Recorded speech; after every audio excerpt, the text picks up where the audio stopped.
Sobat Fisika, perkenalkan kami dari Man Ihsan Cendekia, Bengkulu Tengah. Nah, tak kenal maka mari kita berkenalan. Perkenalkan, nama saya Dian Nur Aziza. Perkenalkan, nama saya Muhammad Akram. Perkenalkan, nama saya Rizky Rahmi Hidayatul Khairi. Nah, di video kali ini kami bakalan praktekin eksperimen fisika, yaitu permainan tradisional. Nah, apa itu permainan tradisionalnya? Nah, permainan tradisional yang akan kami jelaskan pada kalian adalah batu gampar. Dari mana tuh asalnya? Permainan ini berasal dari Pariaman. Nah, permainan ini bukan hanya sebagai permainan tradisional, tetapi permainan ini juga menyimpan berbagai konsep fisika. Nah, apa aja sih konsep fisikanya? Yang pertama yaitu adalah gaya gesek, yang kedua itu adalah gaya momentum. Yang ketiga adalah sudut, dan yang keempat adalah hukum Newton 2. Dan yang terakhir adalah energi. Nah, teman-teman, mari kita lihat permainannya secara keseluruhan. Nah, teman-teman, mari kita lihat pembuatan permainan batu gampar ini. Nah, pertama-tama kita bakalan bikin garis apa tuh, Kak? Garis startnya sama garis finisnya nih, guys. Nah, mari kita lihat. Ayo. Nah, ini adalah proses pembuatan garis start dan finishnya.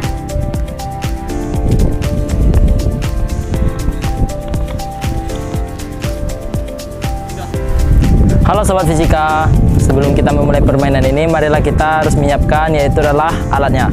Alatnya itu adalah ada batu dan kita harus menyiapkan yaitu adalah dua buah garis seperti ini.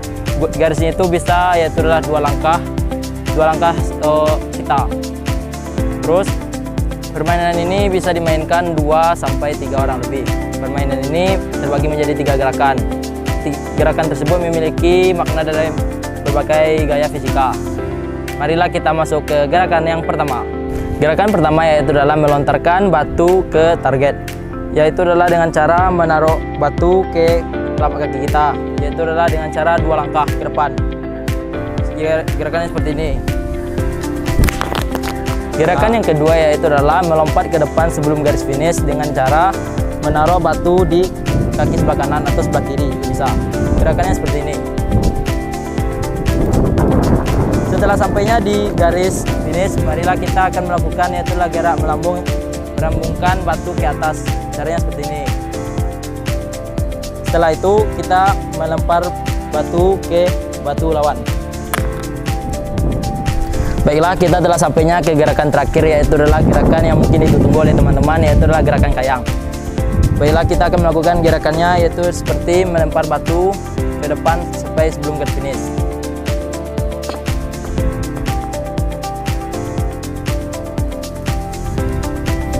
Setelah sampainya batu di sini, kita harus membuat garis sebesar bahu kita. Terus kita akan menghadap ke belakang dan melakukan kayang seperti ini.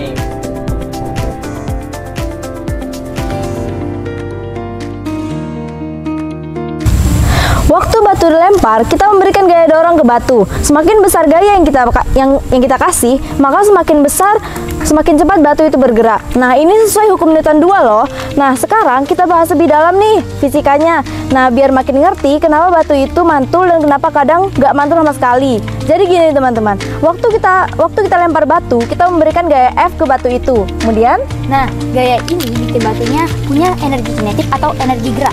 Nah, rumus sederhananya ya seperti energi kinetik sama dengan 1/2 mv kuadrat. Nah, artinya semakin besar massa atau m-nya dan semakin cepat kita melempar atau kecepatannya v, makin besar juga energinya. Sekarang pas batu nyentuh ke tanah, ada yang namanya adalah tumbukan atau kolinsion. Nah, jenis tumbukan tergantung dari permukaan dan kecepatan batu tersebut. nah, jenis tumbukan ini tergantung dari permukaan dan kecepatan batunya.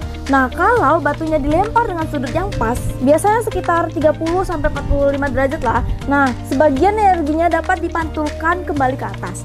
Nah, itulah kenapa batu ini bisa mental.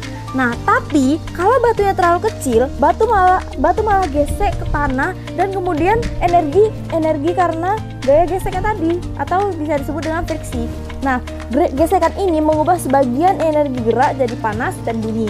Makanya terdengar suara tap atau suara dup pas ke tanah tadi.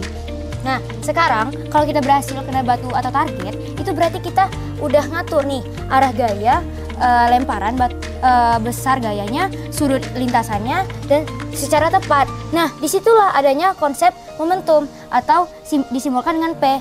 P sama dengan M dikali V. Nah, momentum ini menggambarkan seberapa kuat gerakan batu saat menabrak benda lain. Nah, semakin besar momentumnya, semakin besar efek tumbukannya. Nah, tapi kalau kita udah atur gaya fast, batu bisa mantul tanpa pecah atau terpental jauh. Keren kan? Nah, jadi kesimpulannya, permainan batu gampar ini ngajarin kita tentang energi kinetik, Gaya, momentum, sudut lempar, gaya gesek, dan hukum Newton. Semua bekerja bareng-bareng dalam satu gerakan sederhana waktu kita melempar batu.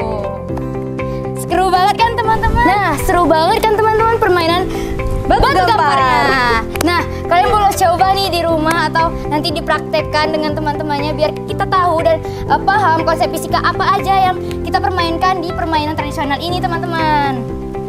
Nah, dari sini kita bisa tahu bahwa di permainan tradisional aja dari zaman dulu itu udah ada konsep fisikanya. Nah, kalau misalnya kita pelajari lagi, kita udah tahu nih. Jadi nggak perlu kayak baca buku terus ngapain rumus-rumus, itu sebenarnya udah ada di kehidupan sehari-hari kita nih, guys. Dan fisika itu sangat bermanfaat banget bagi kehidupan kita sehari-hari, bahkan saat kita bermain, teman-teman. Oke. Sampai jumpa di eksperimen berikutnya. Tetap semangat belajar dan tetap gembira. Wassalamualaikum warahmatullahi wabarakatuh.